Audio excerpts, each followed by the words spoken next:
अध्यक्ष जी, आज हम देश को जब विकसित होने की बात करते हैं तो सबसे मजबूत ढांचा हमारे स्कूल हैं, हमारे बच्चे हैं और उनकी शिक्षा की गुणवत्ता है।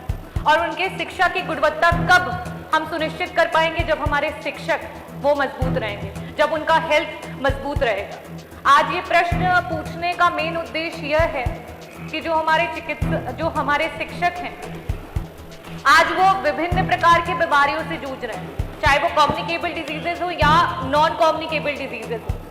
तो ऐसी स्थितियों में, जबकि हम जानते हैं कि prevention is better than cure, उन स्थितियों में आपकी सरकार के द्वारा मैं आपसे पूछना चाहूंगी कि पिछले 5 वर्षों में क्या कोई ऐसे स्क्रीनिंग प्रोग्राम हेल्थ के द्वारा हमारे शिक्षकों के लिए किए गए हैं जिसमें बढ़ती हुई चाहे वो कैंसर जैसी बीमारियां हो, जिनका कि आंकड़ा यहाँ तक पहुंच रहा है कि आने वाले 5 से 10 सालों में वो 97% तक मोर्टेलिटी रेट चली जाएगी और 47% तक इंक्रीज कर जाएंगे। लेकिन अगर उन्हें अर्ली स्टेजेस में पकड़ लिया जाए तो शायद हम अपने लोगों को बचा सकते हैं। तो सरकार के द्वारा इन गंभीर बीमारियों को समझते हुए कोई भी स्क्रीनिंग प्रोग्राम हेल्थ रिलेटेड क्या किए गए हैं?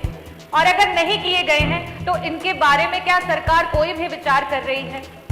मेरा दूसरा प्रश्न ये है कि अध्यक्ष महोदय, इस विभाग में शिक्षक में महिलाओं के आंकड़े काफी ज्यादा हैं और जो महिला गर्भावस्था के बाद से लेकर के जब तक उसका बच्चा 5 वर्ष का नहीं हो जाता, तब तक अगर वो महिला की पोस्टिंग उनके गृह जनपद के अलावा अगर कहीं दूर कर दी जाती है, उन सिचुएशंस में उनके बच्चे को पालन पोषण, उस पर ध्यान देना और साथ ही साथ उनका काम कर पाना बड़ा ही मुश्किल होता है। तो क्या सरकार महिलाओं की हितैषी बनते हुए जो भी हमारी महिला शिक्षक हैं जिनका बच्चा 5 साल या उससे कम उम्र का है, उन्हें उनके गृह जनपद में पोस्टिंग दिलाने की कार्यवाही या दिलाने का अवसर देगी? धन्यवाद। माननीय मंत्री जी, माननीय मंत्री जी।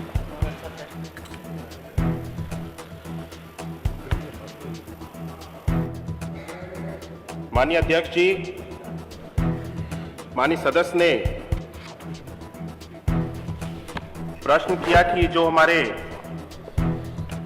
परिषदीय अध्यापक हैं उनके लिए कोई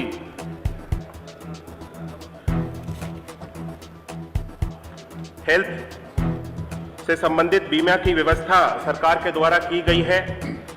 मैं आपके माध्यम से अवगत कराना चाहता हूं कि पिछले समय में हमारे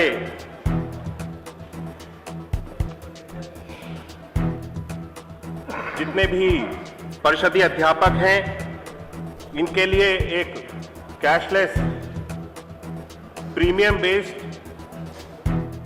व्यवस्था को बनाने का हम सब लोगों ने प्रयास किया था, जिस पर सहमति ना बनने के कारण इसको लागू ना किया जा सका। मैं अवगत कराना चाहता हूं कि हमारे परिषदीय कर्मचारी, जो हमारे राज्य कर्मचारी होते हैं, इसमें उनको काउंट नहीं किया जाता है। जो हमारा वर्तमान में नियमावली है, जो जियो है, उसके अंतर्गत हमारे परिषद, हमारे जितने भी अध्यापक हैं वो परिषद के अंतर्गत आते हैं, परिषद के कर्मचारी हैं। इसीलिए उनको जो राज्य कर्मचारियों के लिए नियमावली है उसके अंतर्गत उनको काउंट नहीं किया जाता है। लेकिन मैं अवगत कराना चाहता हूं कि वर्तमान में भी हम सब लोग जो कैशलेस प्रीमियम बेस्ड इंश्योरेंस की बात की गई है, हम सब लोग इस पर विचार कर रहे हैं और सभी जो हमारी इंश्योरेंस कंपनीज हैं उनसे सहमति बनाते हुए और हमारे सभी शिक्षकों में जो बीमा प्लान को दोबारा से बना करके तैयार किया जाएगा। अगर उसमें सहमति बनती है तो इस कैशलेस प्रीमियम बेस्ड इंश्योरेंस की सेवा को हम सब लोग उपलब्ध कराने के लिए शासन के द्वारा इस प्रक्रिया को चलाया जाएगा। और माननीय सदस्य ने जो दूसरा प्रश्न उठाया है, जो कि शिक्षकों की, महिला शिक्षकों के ट्रांसफर से संबंधित है, मैं इसके बारे में आपको अवगत कराना चाहता हूं। ये जो मूल प्रश्न है वो हेल्थ इंश्योरेंस को लेकर के है, ना कि शिक्षकों के किसी तरह से महिला शिक्षकों के ट्रांसफर्स को करने के संबंधित, इसीलिए ये मूल प्रश्न से अलग है और इसका कोई उत्तर मेरे पास अभी वर्तमान में उपलब्ध नहीं है।